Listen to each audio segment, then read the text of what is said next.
My next guest knows what it's like to be mobilized in the Middle East. Former U.S. Army Major Mike Lyons is a combat veteran of Operation Desert Storm. He's also the host of the Military Minute with Major Mike on YouTube. So talk to me about this base that was just attacked. We have about 60 American troops there, mostly pilots. Yeah, at least, and mechanics and contractors. But it's a very strategic hit for the Iranian government, who the White House said 2 days ago that this military was neutralized. Well, a neutralized military doesn't make this kind of strike. Using a ballistic missile, drone swarms coming in low, overwhelming the air defense system. A ballistic missile and drone swarms. Correct, it was both. Very and that's coordinated. Why, again, overwhelming that systems that they had to protect it. In some ways, maybe they thought that because they were so far back, they were going to be protected, but it just shows Iran has this capability that they could be very strategic with their targeting. And this comes on the day as well that Iran was dropping cluster bombs on Tel Aviv. It's an illegal bomb because it kills so many civilians.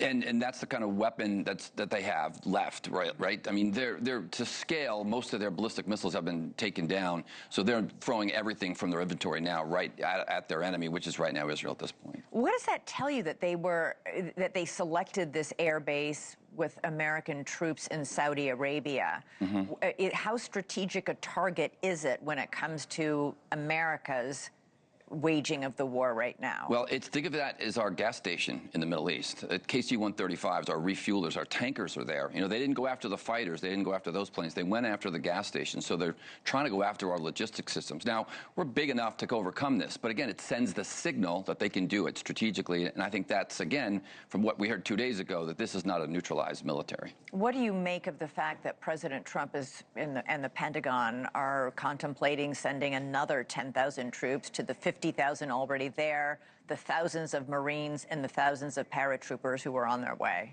I think that we were eventually sending troops there at some point. And sending another 10,000 likely means another division. But it's a light infantry division, I would see. We're not going to send large troop formations with tanks and Bradley fighting. But in preparation for what? I mean, because the whole big debate this week has been about boots on the ground. Right. I think there's 3 missions that they could possibly go after. Number 1 is the coastline close to the Straits of Hormuz to try to protect and defend that. If Iranian troops get inside that area and use rockets and missiles to attack some of the ships coming through the straits, those missiles are not defensible. They won't be able to be intercepted. And I think that's an important ground mission. The second one is possibly Kharg Island, using it to take over the oil refinery there. That would give the president a visual victory. It would, planting a flag on Kharg Island from his perspective would show that America's victory. And then that last one would be, you've got to have troops, or somebody's got to go find that half a ton of uranium that's been enriched that's in Iran someplace. That might be a mission for after the conflict, but those are the 3 we're talking about a lot of enriched uranium. I think the priority right now for President Trump, apparently, according to many, is reopening the Strait of Hormuz. We had the Secretary of State, Marco Rubio, say today he thinks this war will be done in just a couple of weeks. He also said he doesn't think we need to send in ground troops in order to win the war. But I had on both General Wesley Clark, former head of NATO, and Ambassador John Bolton, formerly with the Trump administration, both say the longer this war goes on, the more likely it is that we will have to send in ground troops in order to win. Do you agree with that? Well, we won't be able to invade. There's no ground troops to take anything over. They win by not losing. Ground troops to take over Kharg Island and the rest of those islands. And ground troops to take over the coast along the Strait of Hormuz to get that thing open again. Yeah, and I think that's probably going to happen. I put that as a high likelihood. I think that they're concerned about casualties, obviously, but I do think that that's a mission that the ground troops can do.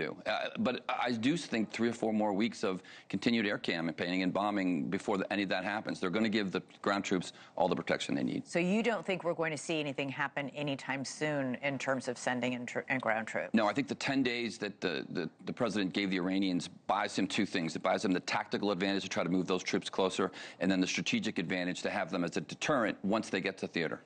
So far we have not seen the president amass military anywhere on this globe and then not use it. Right. It will be interesting to see. Major Mike Lyons, thank you. Really appreciate it.